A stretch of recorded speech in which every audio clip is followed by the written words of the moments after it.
Continuons à manipuler les tables et nous allons voir maintenant comment travailler avec plusieurs tables.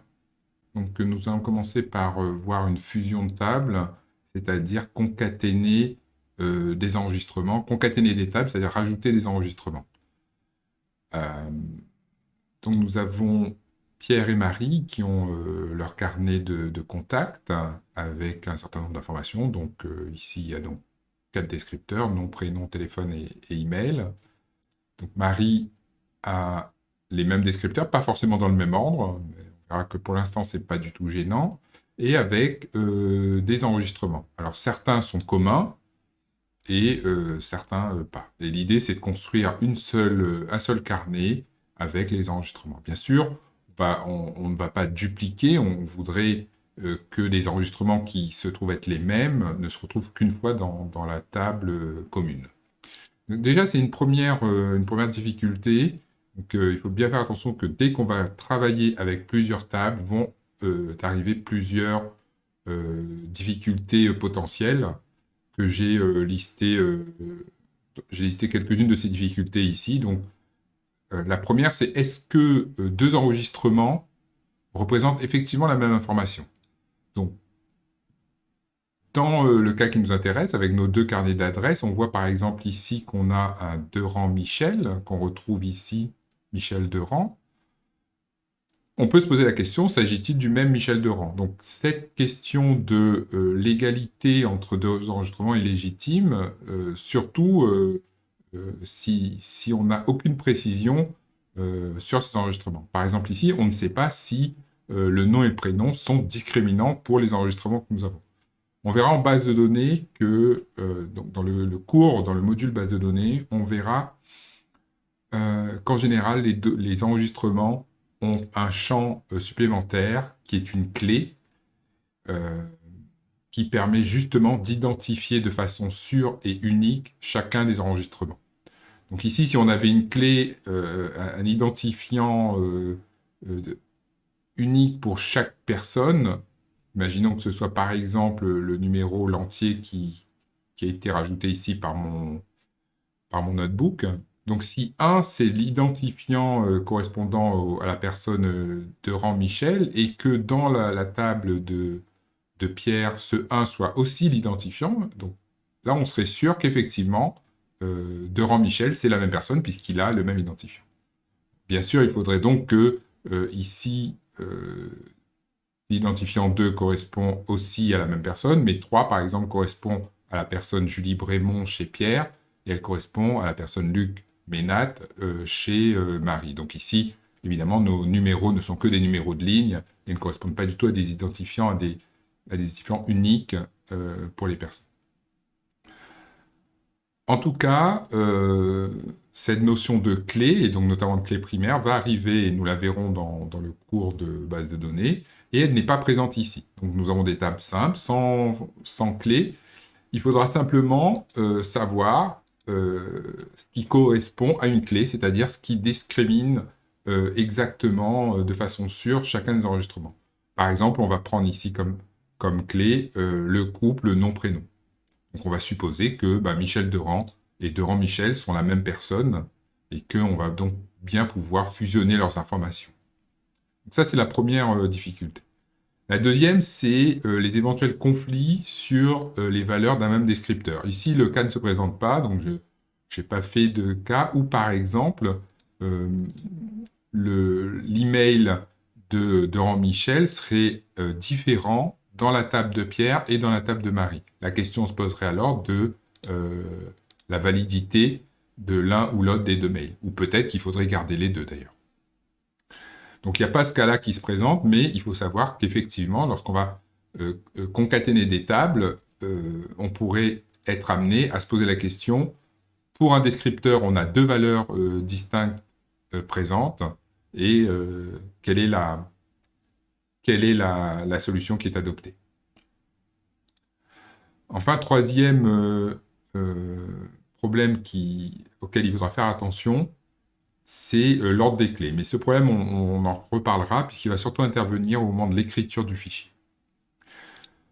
Donc le but, hein, c'est de créer un fichier contact commun avec les contacts de Pierre et les contacts de Marie. Nous avons donc refait la fonction de lecture qui va permettre de lire les tables, les stocker dans des listes.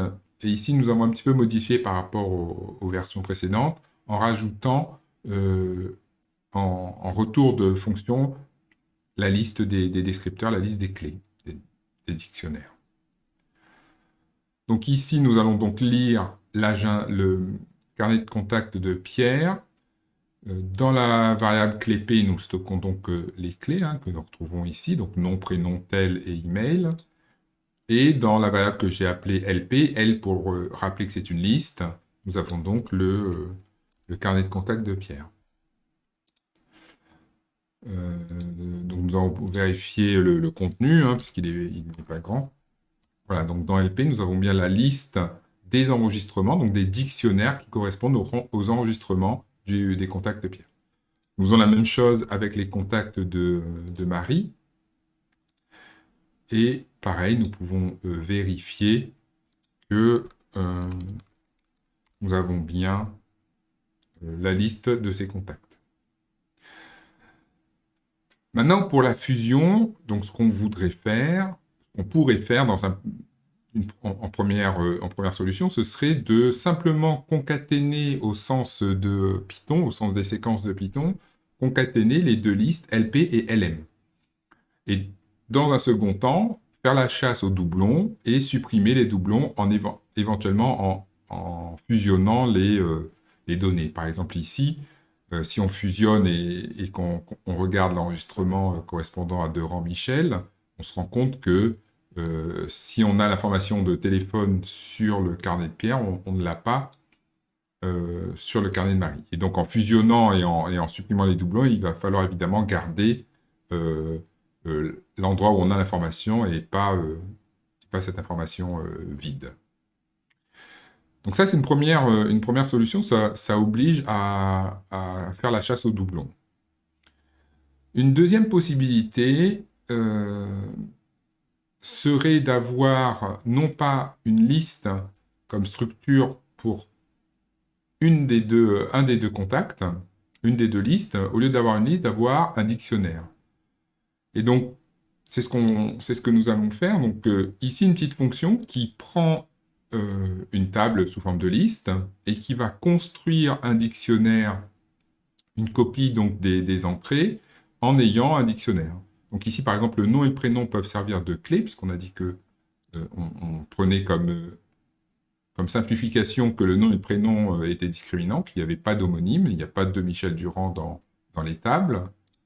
Et donc, on va pouvoir créer un dictionnaire où nom-prénom, le couple nom-prénom constitue la clé du dictionnaire et la valeur associée est le dictionnaire de l'enregistrement. Une copie, plus exactement, pour pas avoir d'éventuels conflits, en tout cas de pas manipuler le même objet. Donc ici, on utilise la fonction copie simple, puisque à l'intérieur de ce dictionnaire, on n'a pas les valeurs ne sont pas des objets mutables. Évidemment, si on avait des objets mutables, donc une structure plus complexe, il faudrait utiliser deep copy, qui est du module copy, qui est plus, évidemment, une fonction plus gourmande, puisqu'il va aller faire la copie de façon récursive sur les valeurs. Ok, donc mettons en place cette fonction. Et nous allons donc construire ici, à partir de l'agenda, donc de la liste de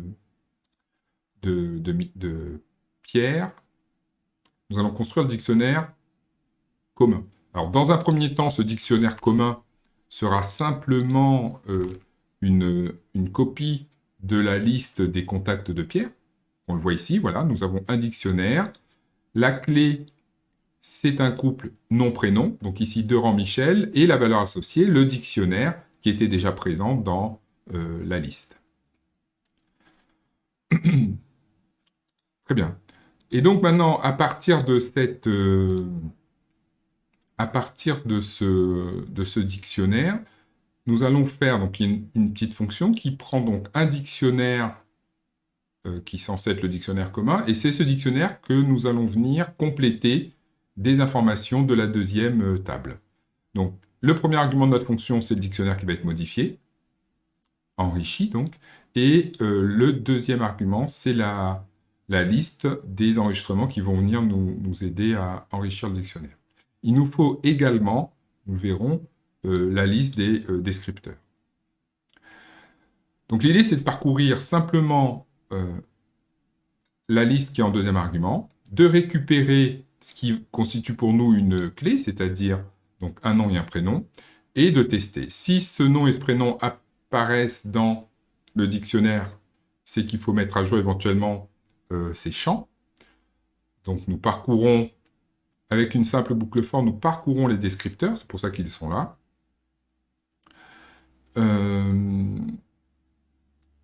Et nous testons avant de mettre à jour. Nous regardons si la valeur associée et la chaîne vide, nous mettons à jour. Sinon, nous ne mettons pas à jour et nous gardons donc, nous supposons que l'information du carnet de Pierre est à jour et la bonne information. Encore une fois, c'est un choix, c'est une solution possible. Tout va dépendre évidemment des données, de ce qu'il en est. Et si donc cette clé nom-prénom n'apparaît pas déjà dans le carnet de Pierre, nous créons une entrée avec comme valeur associée la copie de l'entrée qui, je vous rappelle, fait partie du carnet du deuxième argument et donc du carnet de Marie. Donc voilà. Et donc ce que nous voulons faire, c'est fusionner, rajouter au dictionnaire commun les entrées qui font partie de la liste de Marie, c'est-à-dire des contacts de Marie. Voilà. Donc, rappelons ici, nous avions un dictionnaire commun avec 3 entrées, les 3 entrées de Pierre, et nous avons fusionné. Nous nous retrouvons maintenant avec un dictionnaire qui contient toutes les entrées, donc les 3 entrées de Pierre, plus, non pas les 4 de Marie, puisque certaines sont communes. Donc, Michel et Anaïs sont 2 entrées communes qui n'ont pas été dupliquées. Et dans le dictionnaire commun, évidemment, nous espérons avoir gardé le numéro de téléphone de Michel, qui était présent dans les contacts de Pierre, et l'email de Anaïs, qui était présent dans les contacts de Marie. Nous avons normalement pour Michel et pour Anaïs des informations complètes dans le dictionnaire commun. Effectivement, c'est le cas. Si nous regardons l'entrée pour Michel, nous avons toutes les informations, de même que pour Anaïs. Donc la fusion s'est effectivement bien passée. Nous avons donc fusionné, concaténé 2 tables. Ici, 2 tables simples, mais on pourrait faire la même chose avec des tables un peu plus compliquées. Voilà. Donc maintenant que nous avons notre structure commune, évidemment, il va falloir écrire les informations dans un fichier qui pourra servir ensuite à Pierre et à Marie. Nous avons écrit une fonction écrire qui va prendre un nom de fichier, le dictionnaire qui stocke les enregistrements, la liste des descripteurs. Là, c'est important puisqu'effectivement, il va falloir écrire les informations toujours dans le même ordre. Et enfin, le délimiteur et puis l'encodage. Nous ouvrons notre fichier en écriture et il va falloir écrire les descripteurs. Donc, il faut une première ligne pour écrire les descripteurs. Donc, CSV file, donc nous utilisons la fonction... alors ici, nous utilisons simplement la fonction write sur les fichiers, nous n'utilisons pas de module particulier, mais évidemment, nous pourrions faire la même chose en utilisant le module CSV.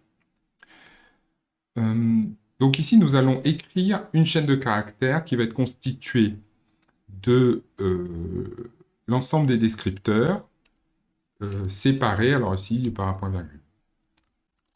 Nous prenons l'ensemble des descripteurs, qui est donc une liste de chaînes de caractères. Donc, nous pouvons utiliser join sur cette liste de chaînes de caractères pour les concaténer en intercalant un point-virgule.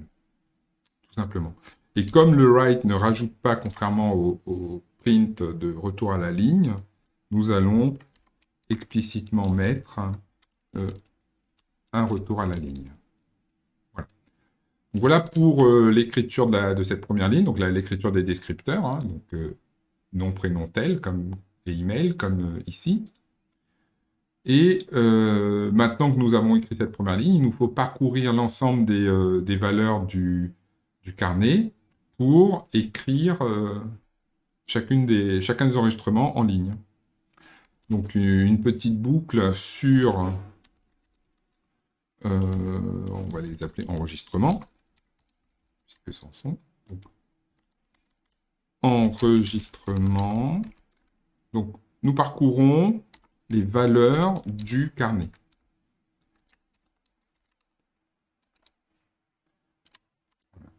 Et ici, nous allons donc faire également un write.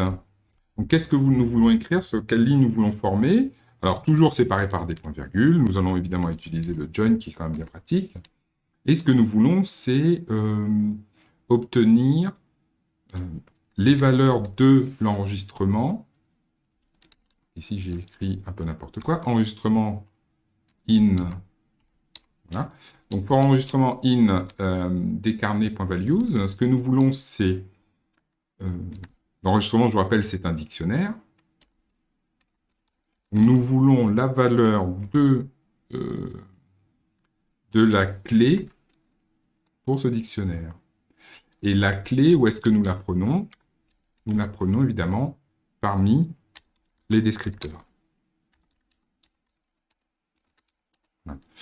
Et le fait d'avoir donc cette liste de descripteurs et de prendre la clé toujours dans cette liste garantit que nous prenons effectivement les clés dans le même ordre pour tous les enregistrements. D'accord? Qui ne serait pas le cas si nous faisions for clé in enregistrement. Puisqu'enregistrement est un dictionnaire, nous pourrions faire cela, mais nous n'avons pas de garantie que l'ordre serait le même. Et ça, c'est important, puisque effectivement, quand on écrit chacun des enregistrements dans le fichier, nous devons avoir nos champs qui sont dans le même ordre pour tous les enregistrements. Donc ici, il faut bien mettre descripteur. Et rajouter le passage à la ligne. Nous avons juste défini la fonction.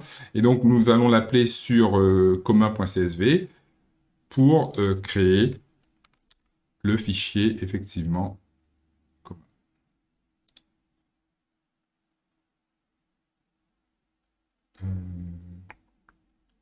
Voilà. Temps d'apparaître. Il est là.